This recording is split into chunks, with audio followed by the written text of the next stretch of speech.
Hello. Hey, Hi, Joe. how are you? Good. How have you been? Doing great. Great. And I heard you retired from pro ultimate like AUDL. I Is it did. true? I did. It is Yes. true. Yeah. Yeah, I announced, I think it was 2 Thursdays ago. And yeah, it's been, I've been getting a lot of good feedback so far. Oh, so can I ask you why you retired from the AUDL? Sure. Yeah. As a lot of people know, or if you check the stats, right, I'm going to turn 37 on August 13th. And so I'm a bit on the older side when it comes to the team. There are plenty of young people on the team. Yeah. And so, yeah, I think that it's just time for those younger players to kind of step into that leadership role. Yeah. I think that as we started 2 years ago, I wanted to kind of just provide that veteran leadership because I had been the AUDL before and a lot of people haven't. And so I just wanted to kind of provide that stability and guidance. And now it's kind of time for those younger people to make Colorado Ultimate what they want. But what about experience? Like, what if the summit need like some older people's experience? Well, What do you think about that? I know that vets matter, right? Yeah. It's important for Right. veterans to be around, and I don't think that the summit will be missing veterans. I just think that my time as a veteran has kind of come. I think that in a lot of ways, like working with the community and doing that kind of stuff has been very fulfilling to me. And I've created a lot of good connections. But I know that it was very important to help establish connections with some of our younger players, like Seth Flares, for instance, and Mark Donahue when he was here, Smiles. Those connections were important so that the next generation of Colorado Ultimate can really take the reins. Actually, in the like, for example, in the was the at the Bronco Stadium, like a practice stadium,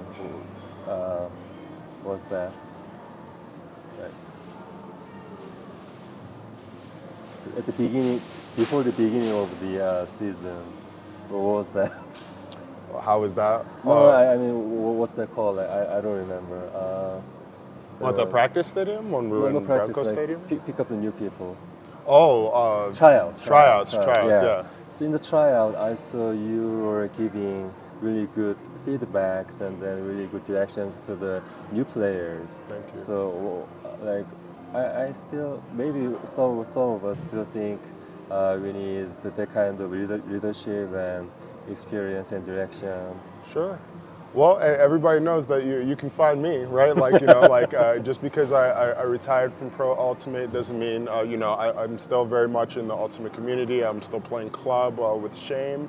I'm very happy about that. And so you can find me on Instagram. You can feel free to DM me and let's talk about Frisbee. I'm happy to talk to people about how to get on the summit, different tips and tricks on what to do. And I know that part of community building is important, right? Because there are a lot of Frisbee players that come up with a lot of pedigree and a lot of privilege. And not everybody has that privilege, to be able to play, pick up with Alex Atkins, kind of a thing, right? I'm sure so many people wish that they could do that. Yeah. And so there are different ways to get around it so that, maybe the summit isn't the end goal, but you can, again, find your joy in playing Frisbee at a very, very intense level because it is very intense. Okay, so actually, I have some the list of questions, but then this is out of the list. Sure. So so I have a question. Like when you play in the AUDL, have you feel like you're really tired while you're running and when you defense? Did you feel kind of tired or you are like exhausted or something? I know that if you play defense in the AUDL, you're going to be very tired, right? And you can look no further. I mean, like if you look at the stats and you look at Cody Spicer and he plays 30 points, I mean, like that's amazing, right? Like and he's a special player for that. Yeah. I did get tired, but I'm in training, right? I'm in game point performance. I'm very thankful that every single game that I finished, when I woke up the next day, I was not sore, kind of a thing. So Okay. I know that I trained very hard, so I didn't feel tired per se, but I did feel older. Okay, so it sounds like the physically you are fine, but Oh then yeah. you feel like you need to give more space to the younger people. Right. Uh, but then okay, personally, I don't get it. Sure, Because sure. okay, so I actually feel like maybe there's more specific reason or some other reason maybe. Sure. I think that the important part about it is not that if I can physically do it or can't do it, right? I think that, one of the things that has been, and, of course, I'm a big mental health awareness person, right? I've been in therapy for a while and I've spoken about this for a while now, kind of a thing. So this has kind of been a long time coming. It's not about physical ability. I felt so proud over these last couple of weeks because of how many people asked me why I wasn't playing. Why didn't I play in the New York game? Right. Why didn't I play in the playoff game? Right? A lot of people asked if I was injured. A lot of people asked if I could do it. And the truth of the matter is that I can. I'll line up with everybody. I think Coach Merrill saw me at Masters Nationals and told me how excited he was for me to play. We're very lucky and very privileged in Colorado to just have so much young talent of people who really need to develop for the future, right? And so I do think that one of the things that I've seen as a younger player is sometimes, older players can get in the way and it can stunt in development, right? And I've been there and I've seen that where older players are there and sure, maybe I'm a little bit better than Atkin Arnston, right? Maybe I'm a little bit better than, I'll call him my friend because he's my friend even though it's not true, but Felix. Maybe I'm a little bit better than Felix, right? But they have more years that are coming up ahead, right? I know that the time is, I remember I asked Pavel one time, I said, my time is coming up. And he was like, you can probably play for the next 5 years. And I was just like, oh boy, if 5 years from now I was still playing, what would that mean for those younger players, who are itching for that chance to get on the field? And so I didn't want to be in that situation. I wanted to be a big supporter. I'm a fan of the summit myself, in so many ways, right? And so I'm excited, to see those young players develop. The guys like Sam, Goldstein. I tell guys like Noah Kuhlman. These are people who, I'm cheering for them so much, and that doesn't even compare to Seth Ferris, who obviously I love so much. I'm excited, for their development, and they look at me and they've told me, the players have told me, hey, I still think you got it. Jeff Babbitt told me that I still got it. I made my whole day. It's just time for those young players to step up. They can't be held back forever. Okay, so as long as you say you are retired from the young people, Sure. then young players, then I have one more question.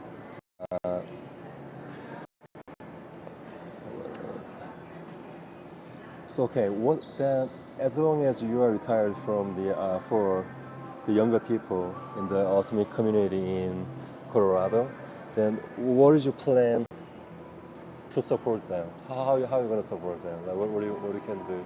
Sure. One of the things that, one of the ways that I support young players that a lot of people kind of don't talk about is showing up to as many Frisbee games as possible.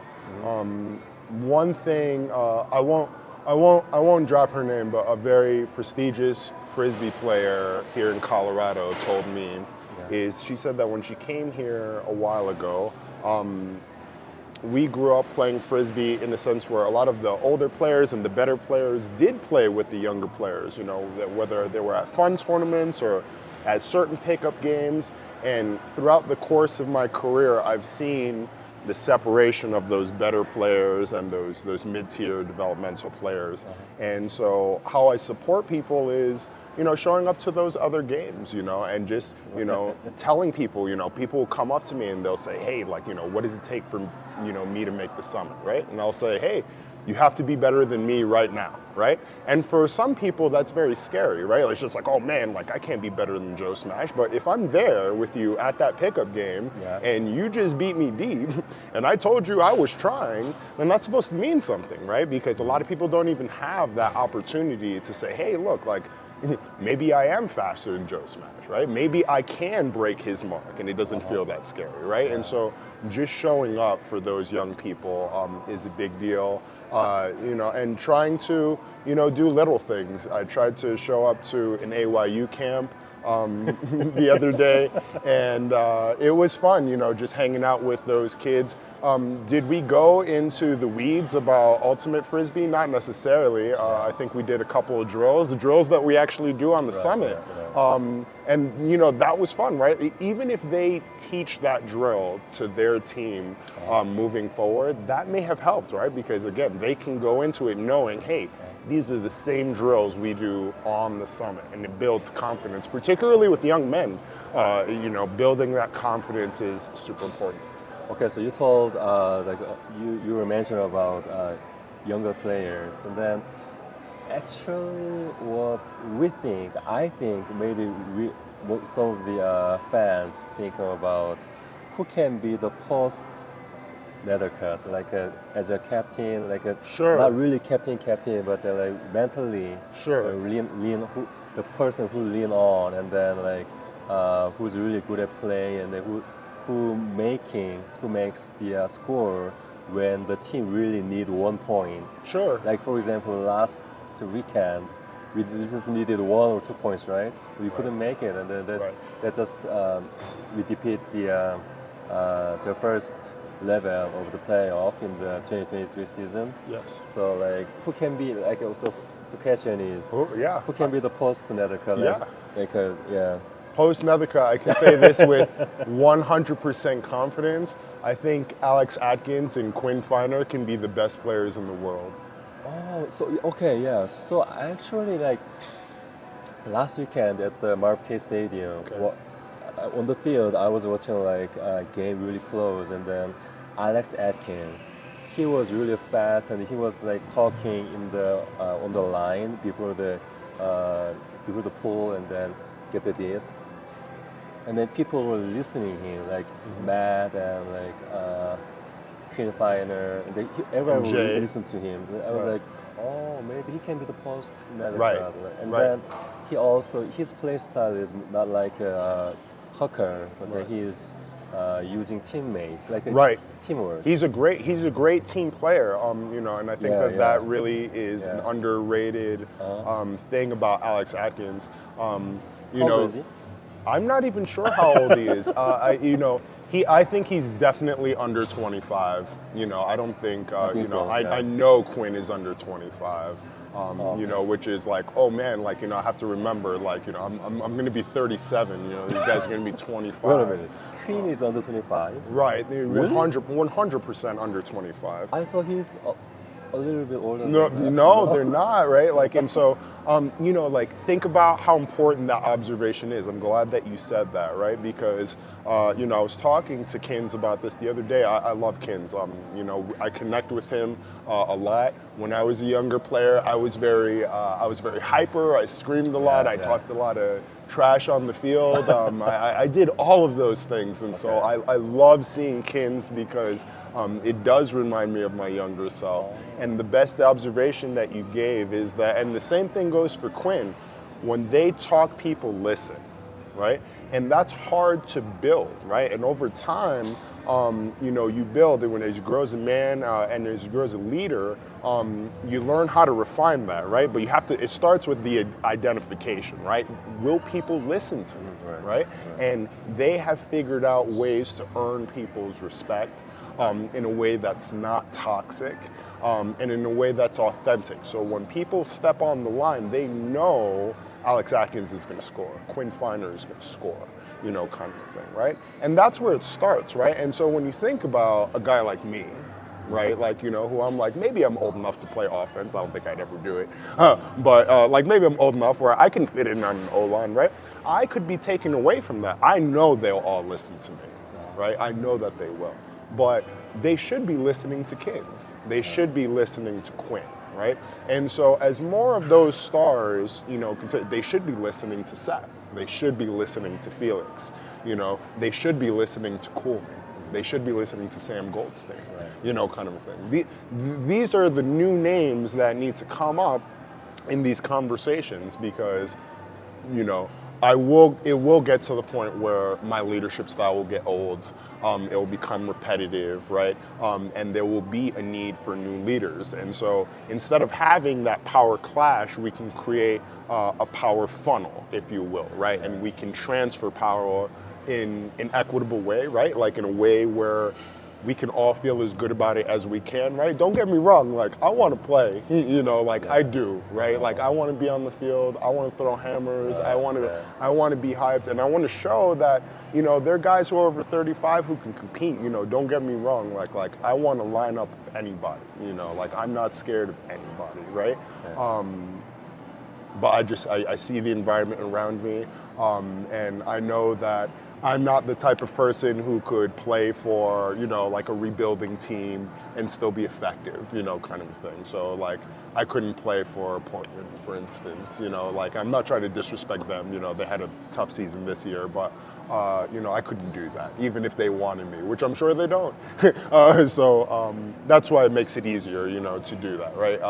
I know that a lot of the people who I'm competing against are really good, right?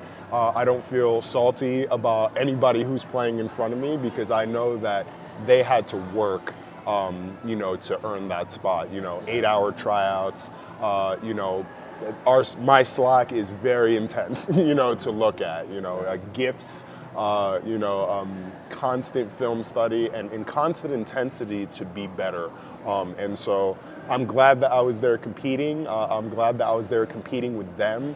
And I feel that, you know, this next group of players, whoever that may be, deserve to take the reins of the summit.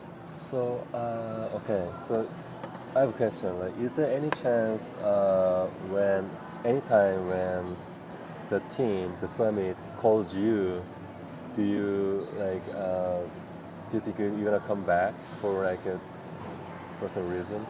I don't know. I couldn't think so. You know, I can't imagine the coaches, you know, wanting me to come back and be effective on the field, you know, like for instance, right? Like, you know, I think that a lot of people value my leadership. A lot of people value, you know, when I'm speaking to younger players or speaking to the team. But I know we're all held to a very, very high standard when it comes to play on the field, right? And so as much as I feel like, or as much as people may see like I stand out on a leadership standpoint, I'm held to the same account as everybody else on the summit, right? And so that's the part that makes it tough. It's not like that on most teams, you know, for instance, right? Like if you're the captain, like you have this like guaranteed spot, you know, to do whatever it is that you want to do. Right, wrong, or indifferent, I know that if you're on the summit, you earned it, you know, kind of a thing. And so I can feel proud of that I earned it for as long as I could. Yeah. So you mean you're saying is it's open, open to the situation, like anytime when the team needs you, wants you, you can come back. I can't say that. Yeah. I don't think that they would ask me back, and I think that if they did, I would likely say no.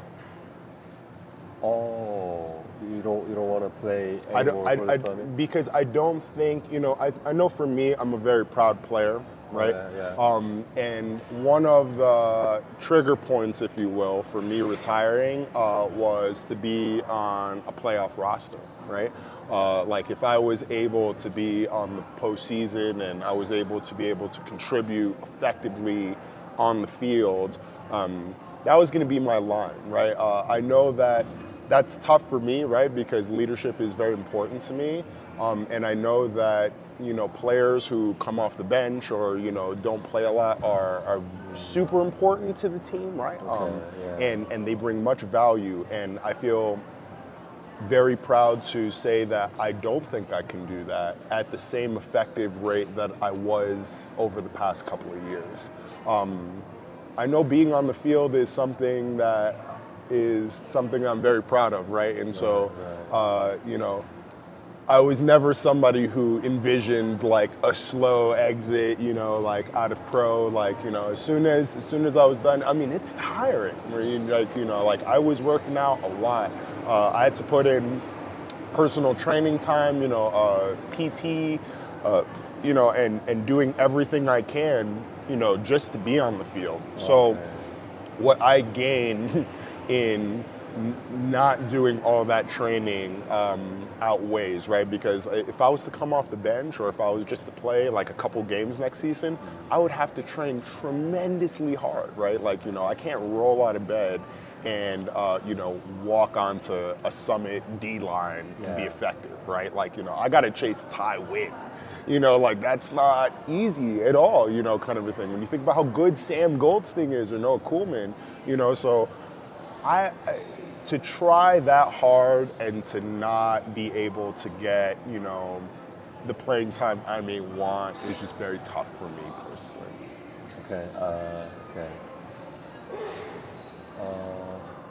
Yeah. And some people may think, like that's tough, right? Like everybody plays a role on a team, right? Like, whether you play 1 point and whether you play 500 points, when you have a Summit jersey on, like that means something, right? Like you're part of a special family that is putting in energy onto the field, and that's effective. And I know that there are other ways that I can contribute to the community, like we talked about before, right? Whether it's showing up to those pickup games, whether it's, respond. I don't think I've ever not responded to somebody online. I mean, if that's true, you can call me out on it. But for the most part, I like to be present and I like to be available. Okay, so actually, like, brain freeze right now. No, it's okay. No, so it's okay. But like, I think as a new team, like Summit is really new team. Like they just started last year. That this is their second year, and then everybody's. That means everybody's second year. Right. like except Nethercutt and Kim Feiner and then Matt Jackson. Mm-hmm.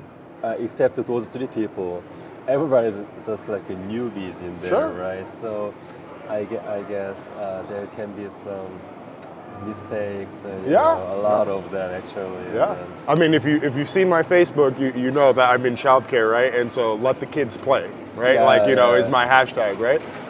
They're gonna be mistakes, right?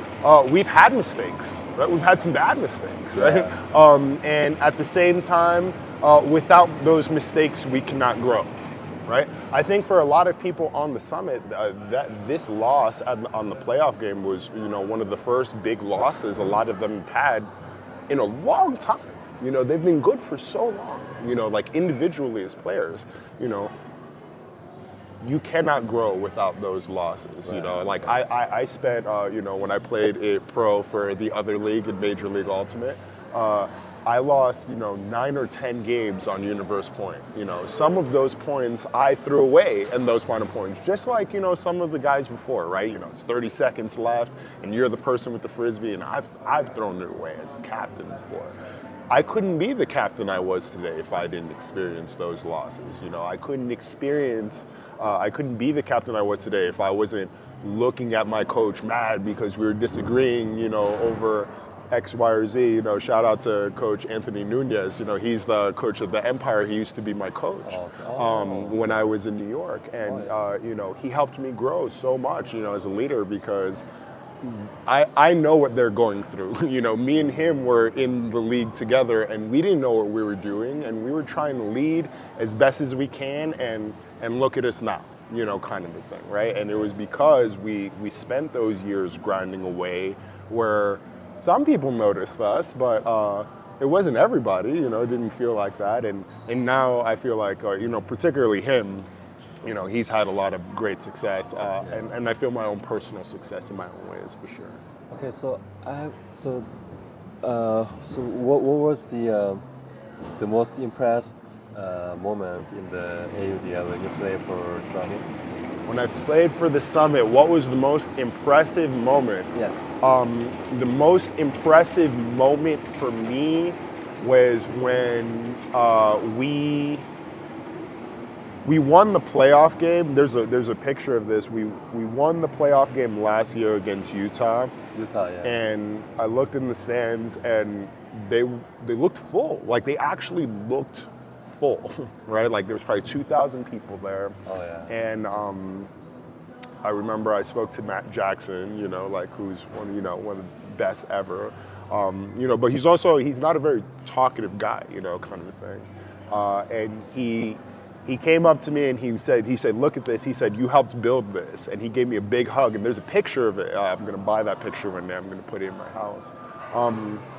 And the reason why it's the most impressive is because of how many people it takes to pull that off, right? Like Ryan Siegel was our GM. You know, he had a lot of work in it. You know, it took all of ownership. It took Aaron, you know, in those back operations, you know, running around, all the ticket people, all the sponsors, you know, Ultimate Lending Team, you know, all those things, right? All the photographers, you know, the Rabbit, you know, with the photography and stuff like that. Like, that's a lot of teamwork that had to happen before all of our stuff, before all of our talent on the field, before any of the hours that we put in to be better Frisbee players. A lot of teamwork had to happen to pull that event off, you know, kind of a thing. And it was awesome. People were talking about that for a while, you know, just how fun that one game was. How about the impressive point you made? My favorite point last year, my favorite point this year is I scored 2 points in a game in Oakland, which I was pretty happy about because they're very good, and I got 2 points. In all of the Summit, my favorite moment was the hammer to Spicer, and then when Spicer threw the hammer back to me. Oh, yeah. I don't think I've seen Spicer throw a ton of hammers after that, so that was obviously a very special moment for him, I think, as well. I don't think he's thrown that many hammers. But I mean, just looking at the highlight and reflecting on it, you know, that's one of the biggest moments in my life. I worked so hard, you know, to have that moment, and my favorite part about that moment, you know, was, you know, Alex Atkins. He was absolutely losing his mind on that clip, and you can see the love and support from everybody on the team, and that's, you know, moments like that you dream about. Like, you know, when I was growing up in New York City and I was on the train and we were talking about professional Frisbee as a dream, it's moments like that, you know, and the fact that I got to live that dream is, you know, I'm very thankful for that. So,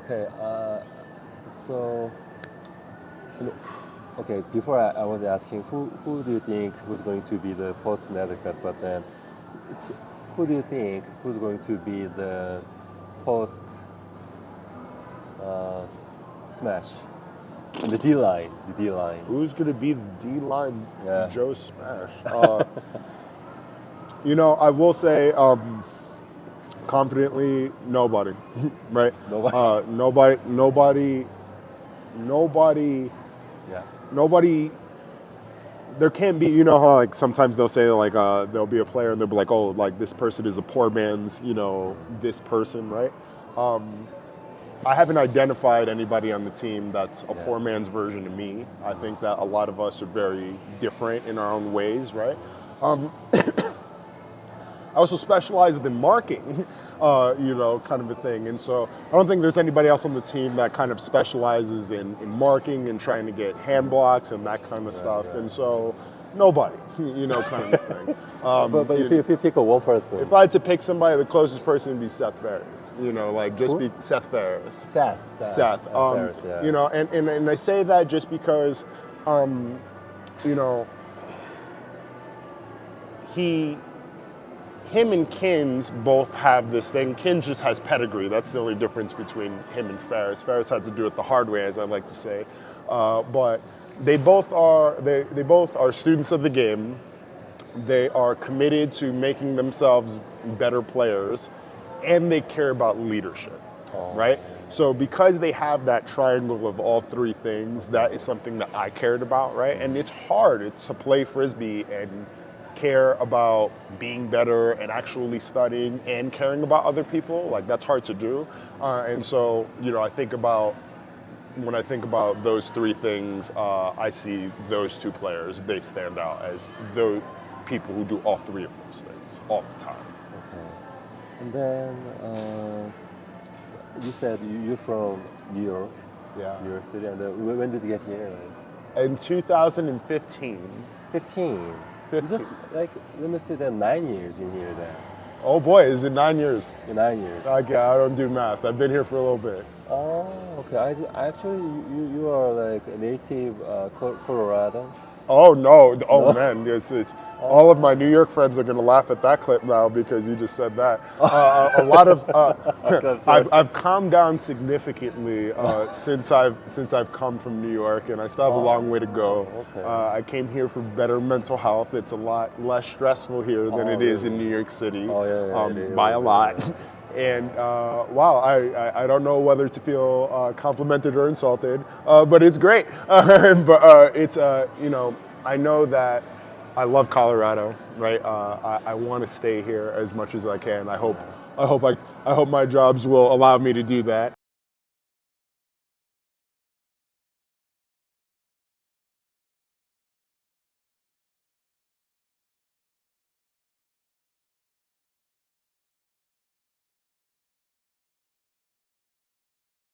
Oh no, it's okay. So okay, yeah. And then let me see. I think it's time to go back to the question list. Yeah, let's go. So okay, let's. I'm gonna ask you some general things like. Sure. So okay, what made you start Ultimate?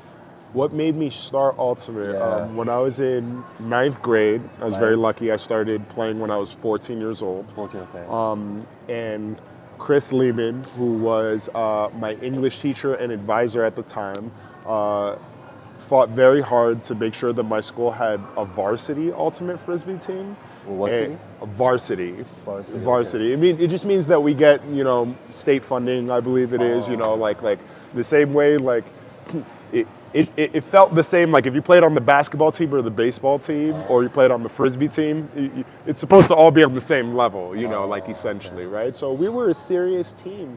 And luckily, I liked catching the Frisbee, right? Like, like that was a lot of fun. And learning how to throw has been a challenge that I've been on for my whole life, like kind of a thing. So I just fell in love with the game very quickly. It gave me a sense of purpose and confidence. It gave me a reason to be able to meet friends. Those who know me personally know that I'm actually very, very, very introverted. It's very hard for me to go outside a lot, kind of a thing. It's hard for me to talk to new people. And so Frisbee allows me to have the confidence and those kind of soft skills to be able to do that, be able to interact with the world as I see it. Okay.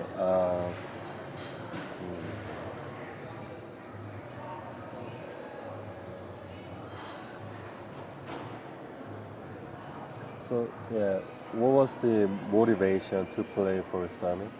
What was the motivation to play for Summit? Wow, I had Yeah. so many motivations. Okay. Let's see. One of my motivations is I wanted to be a player. Like, I don't know a lot of players who could take 10 years between playing, like pro seasons and come back. I just don't know a lot of people who can do that. You know what? Actually, this is like kind of a stupid question. Yeah. Whoever wants to play for Summit, right?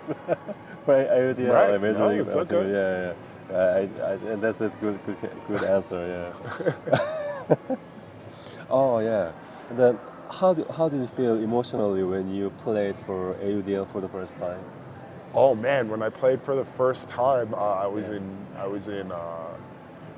in the AUDL. Yeah, Like, yeah. I think I was in Connecticut. We were playing against Rhode Island. Oh, really? Isn't it your first time? No? My first year playing in the AUDL was in 2012. I played with the Connecticut Constitution, right? That's a Okay. team that's no longer around. My first game was against the Rhode Island Rampage. Matt Okay. Smith was on that team. He's one of the captains of the Atlanta Hustle. Okay. Brandon Malachek, who's on Dallas, was also on Rhode Island at that time. Okay. And I played, and it was so great because I was playing with a lot of great players. Chris Mazer, who was on the LA Aviators, Garrett Santee, were also on that team. I was so thankful. I played with so many good players, and I was just thankful that it was a thing, you know, like, and I had my friends, and they came out, and they made cheers for me, and there were signs. I still have some of those signs. Okay. And it was in 2012, I mean, you couldn't even, this stuff was crazy, you know, like so many people thought that pro should have been mixed. There was so much controversy around there being pro because there was no women's pro, so like obviously that's not very equitable. And so it was just so exciting to be part of something new.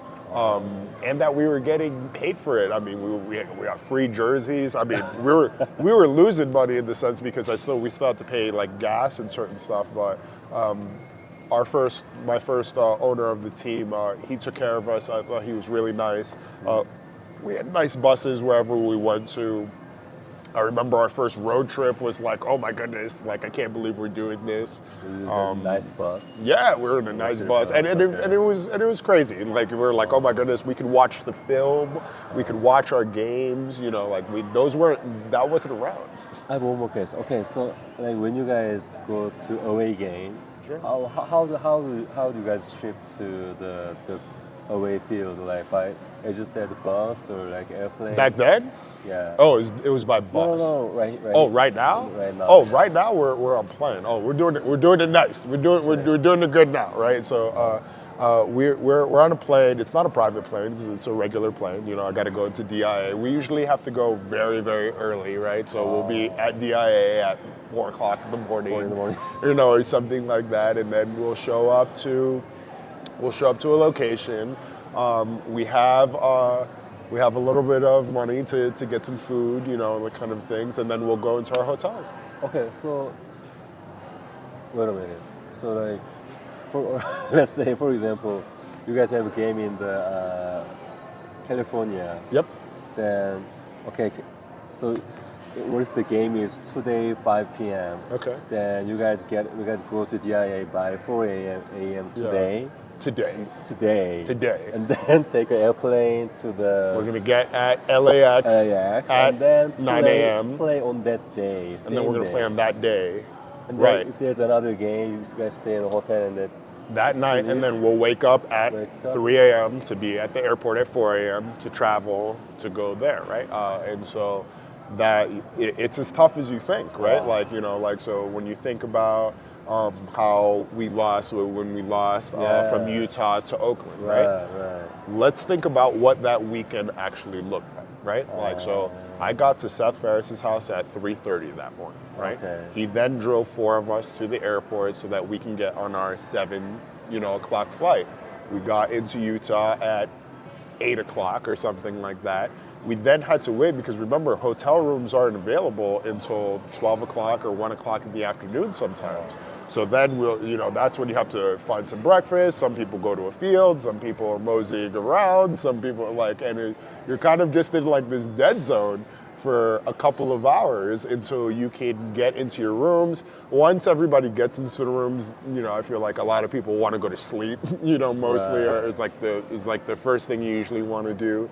And then you'll get up, you'll go to the games, you'll play the game, you'll come back, you'll put whatever food you can in your mouth at that point, right? At that point you deserve a beer if you drink, right? Yeah. You have the beer, you go to sleep, you're gonna wake up at 4 o'clock in the morning, Wow. You're gonna go to the next thing, right? And so I remember when we first started doing this back in 2012 was when I started using Instagram.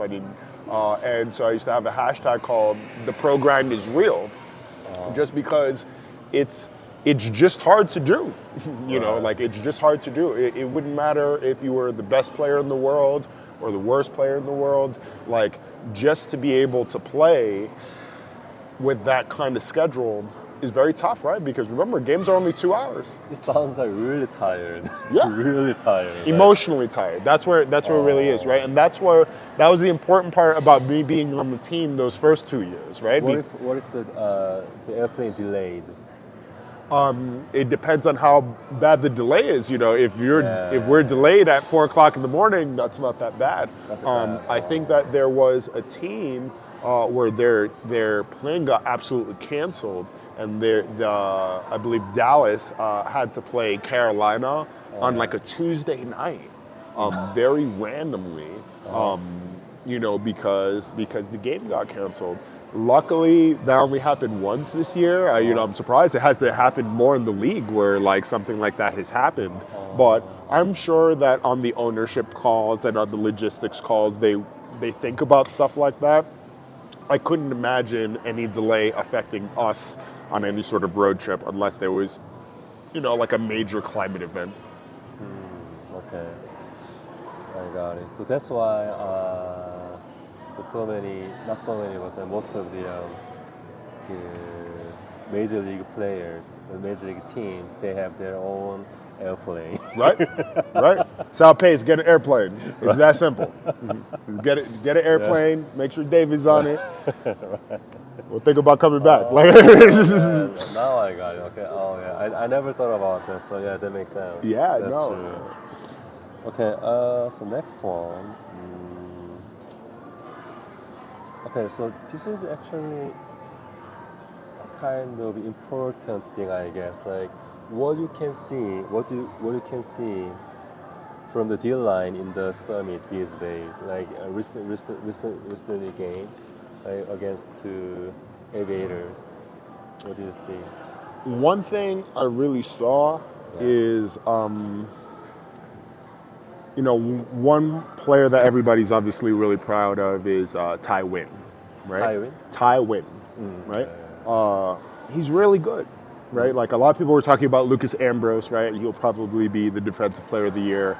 Tai Win is really good, right? And one of the things that I saw is him continuing to get blocks, but under pressure, right? I think that a lot of, and there's certainly a lot of athletes around Colorado, right, who want to make Summit off of their athleticism, right? And a lot of the times, one of the reasons why tryouts are important is because there's a lot of those players who feel like, there are a lot of players who feel like they can get a block on me, or that they're stronger than me, or that they're faster than me. But can you do it on purpose at a particular time, kind of a thing, right? And when I saw Tai Win, get that block, in the playoffs, he always lay out. he's there, he's there. Right. And it's so funny because, I was making fun of him all year because if you look at the film, he always blocks and he blocks it up. He always blocks it up. I don't know what he does, right? So, part of the development is that he's going to start catching those, right? And so that's, those are the things that I look forward to, when I'm thinking about watching the Summit, looking forward, right? How much better, some of these players are going to be because, Tai is really good, right? And so, looking, at that line and knowing that, he could be a part of that line for the next 3 or 4 years and we might not even know his ceiling yet, kind of a thing, same thing with Atkin Arnstein, he's young and he's super fast. He scored 2 goals in a playoff game. That's a big deal, kind of thing, right? And so you got to be able to see those things, right? And, luckily, I will say that here in Colorado, I feel like a lot of people do care about the youth. A lot of people do care about the youth getting a chance. A lot of people do care about development, right? And so hopefully we can spread that development in a more equitable way, right? So that more people can feel the development, right? I feel like development should extend longer than Summit tryouts. And I look forward to talking with people to see how we could do that. Right. Okay, so now I think it's time to talk about Shane. Okay. Okay, so I don't think I wrote down here, but then why Shane? Why do I want to play on Shane? No. I mean, Did you start? Are you the founder of the Shame or? I'm not the founder of The founder? Shame. Oh, Oh really? my goodness. Oh Oh, I no. thought you are founder. So. No, oh my goodness. I don't even know who's the founder of Shame. Oh, I, okay. I think it's going to be Jacuzzi. Oh boy, I'm going to get blown up on my group me now.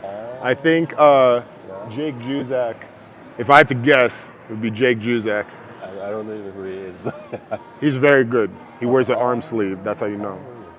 Okay. He won a So, championship with Bravo. oh, okay. Okay, I will do that. So like, okay. So let me ask you like, why Shane?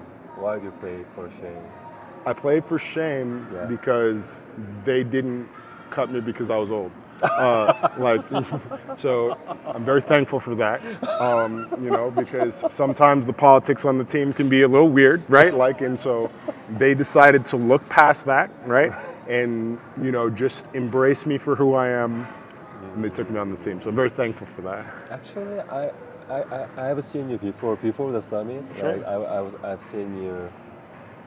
I think it's one of the like club championship or something, and then you were really far away in the field, and Sure. a really tall guy, and he catches everything, and he throw everything. I was like, oh, wow, shit, who is he? And it was you. Like, you were in the summit, and I was like, oh wow, yeah, why not? He's like, Yeah. then, like, so whatever. I love Shame. Like it's really been great. I'll probably play with them for the rest of the time that I'm playing club. I'm very thankful to, you know, to Aubrey, to Jade, to Jake, to my friend Doug, who I knew back in New York, who helped me with that. To Hugh, I've learned so much from him. There's so many because they've been friends for so long, you know. So I feel like I got here and I had a group of friends like adopt me, you know, kind of a thing, and I'm very thankful for that. You know, it's very similar to my experience in New York.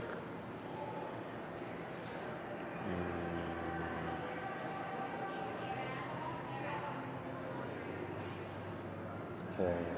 So, what's your plan? Like, what's your plan as an ultimate player? What's my plan as an ultimate player, man? Like, I want to, I want to ruin as many 20-year-olds' days as possible, right? What? I want to ruin as many 20-year-olds' days as possible. Okay. Right? You know, I'm really, you know, I've gotten to the point where, you know, I've played for a long time, and you know, I can feel thankful about my successes and accomplishments, and so I just want to play well and, you know, motivate other people to get better. And so if that means, that's another reason why I like playing for Shame. We really don't have any business winning any games. And so if we beat you, you should feel bad about yourself. And so those are the growing moments that I really care about, right? For Yeah. other people, right? Because again, I want to give back to the community, right? You're really And so competitive. I'm going to give back by, you know, 1 point block at a time. I'm going to help the community get better. Okay. So yeah. So the reason why like we pick you up as an interviewee is like what I saw in the summit game for the last 2 years. Like I think you were you always play really hard in the like every time, and then what I saw is nobody can see you because you are defense, but the offense we all can like you are focused on it. The defense we don't not that much, but then you are always in there. You are like so one day I saw you like you were defending on some guy, and then you bandage your knee down, and then you stood up again, and then knee down, stood up again. So like I was like, wow, he's really doing his best. Like yeah. So it was really impressed. I appreciate that. You know, Yeah. I worked really, really hard. And Yeah. one of the things that has been helpful, and we spoke about this in therapy, is just how nice to everybody has been by sharing their experiences on watching me play, on times that they've interacted with me on and off the field. It's very healing for me because I did work hard. I worked Yeah. hard ever since You are. the first time I went to practice at 6:30 in the morning. My practice used to be at 6:30 in the morning. We practiced at 6:30 in the morning for 5 days a week, Monday through Friday, when I was 14 years old, all the way until I was 18 years old. And I never thought when I was putting in that work every day that it would end up like this. I never thought that being a super introverted kid who had a lot of trouble making friends would have as many friends and acquaintances as I had now, would feel as important. I'm somebody who gets to walk with purpose and confidence. I get to feel good about myself. My body feels great.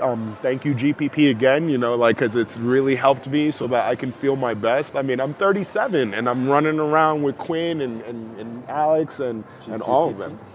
Game Point Performance, that is a particular workout routine that my friend Chris Wykes and others helped start. Got it. And it's been very effective for me. I've been doing it for, I think it was the year before I started playing in the Summit. Because I was working really hard to try and win a world championship. And so it literally has changed me for the better. My body feels great. And again, part of the reason why I can feel confident knowing that I still can play is because of the training that I've put in, because of GPP. Because I know that, again, I'll put my cleats on right now and go toe-to-toe with anybody, and a lot of that is because of the actual good training that I've been having. Okay, then let me see. The last question: are you happy when you played for Summit and when you played for Shane? Yeah. What made you happy? When I play for Shame, what makes me happy is the fact that I play with people who genuinely and authentically love me for who I am and what I bring to the team. And talent matters a little bit less, on Shame. I think they genuinely like me, right? And so that, you can't really replace that, kind of a thing. To feel safe on the team is a great thing. The thing that I like best on being on the Summit is that it's exclusive. It's hard to be on the Summit. It's hard to get that jersey, right? I like jerseys that are rare, right? Like I'm somebody, I never bought a Team USA jersey, right? I only have the ones that I earned, right? I would never, I bought another AUDL jersey, but that's the first one I've ever bought, kind of thing. I like to earn my jerseys, right? And so it does feel good when I go and I'm playing and I'm in league and they're like, oh man, that guy's on the Summit. I earned that, kind of a thing. I had to put in that work. I had to sky those players. I had to get open on those cuts, and I had to do it against people that most people are too scared to cover, or really wouldn't do well against. And I'm doing it a decade older than most, kind of. Okay, so and I just got one more question. This is the last question. So when I saw you in the some club team championship, my impression again about you was wow, is he even human or something like that. But what do you feel play against another club teams and then play against for example, Aviators or another AUDL pro teams? What's the different feeling? Oh, sure. I guess the different feelings really have to do with the environment. I think that playing single gender is very different than playing mixed. And I also think that playing ADL is very different than playing both of them, right? So for me, they're kind of three very, very different games. They don't feel like the same game at all. And so when I come in and I am playing against, Palvo and the Aviators, it's not that any of them are less scary on a regular Ultimate Frisbee field. I just don't have to chase them as far, because 53 yards wide is a lot of space to cover Right. playing defense, right? Right. And so I'm just thankful I don't have to cover, McDougal for 50 yards across the field, kind of a thing, especially as somebody who plays defense. And so, I don't look at players any differently. The players who are good in the AUDL are usually good playing club, right? I think that there's very few, and it's usually because those club teams aren't very good for one reason or another, right? Like, how come Utah isn't winning club nationals every year? I'm sure it has a lot to do with the fact that the finals are played on Sunday. I'm sure that if the finals were played on Saturday, we might have a really good Utah team, maybe. I don't know, for instance, right? But yeah, usually if you're good in the ADL, there's a good chance you'll be good playing club. Okay, so do you have any recommendation for the next interview, like some who you recommend in the ultimate or some some other Here in Colorado? Here. Here in Colorado, oh man. But maybe your teammates or like. Oh, someone sure. else, yeah? Let's see. The most, I think the funniest interview and the interview that most people may want to see might be the interview with Ty Wynn, right? Ty? Like he's a Ty. funny guy. Oh, yeah. And I'll tell you a quick story about him. We were in practice and I double teamed him, right? Me and Sandy Brown. Sandy Brown's obviously huge, right? I'm a very tall guy, Oh, yeah. Right? And so we're double teaming Ty, who is not as tall as us, right? Yeah. And so I was yelling and screaming, and we were double teaming him, and we fouled him. And I remember he turned around and he had this big smile on his face, and he said, "Hey, you scared me." I was furious. I was furious. I couldn't believe it. And it was so funny. He's just such a lighthearted guy, and I think people would want to know more about him. So that would be a good one. Okay. Which would be an interview that I would like to see. I would like to see you interview Alex Tatum. Alex Tatum, right? Tatum, or Plow. Tatum, yeah, I got it. He's a top 5 player on our team. Defense, right? Defense. Period. Kind Yeah. of thing, right? And I think that like last year, like I felt like he was getting more like attention than he was this year. I know like this year, there was a lot of talk and reporting about us tinkering with the lineup, and I'll let the media deal with that. But I think he's so good, right? And I think that if people got to know how cool he was, I think it would be even better. I mean, I know that I would want to know more about him. Like I don't have the friendship with him that I know that others do. But I think he's a really cool guy. Okay, let's think about that.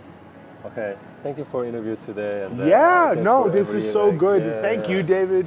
For all you're doing. I know that part of the, when I think about part of the pro experience, right? Fan groups, right? Like that wasn't a thing, right? Like it wasn't a thing before. And so thank you for being active in the fan groups and posting the pictures. And this stuff is meaningful to, I'm sure, other people in the group, because not everybody wants to be on Facebook posting groups and pictures and talking about the stuff, but it's these kinds of things that make Frisbee interesting, right? So thank you. I appreciate that. For the last one, could you please say something to the fans? Hey, to all the Colorado Summit fans, thank you from the absolute bottom of my heart for coming out to the games, for liking all of our posts, for buying the merchandise, for bringing your children. Thank you so much for bringing your children. What a precious gift that you gave to me and the Colorado Summit. Thank you, on behalf of all of the executive leadership and the players, who didn't get a chance to thank you personally. Thank you to all the fans, because we have the best fans in the league.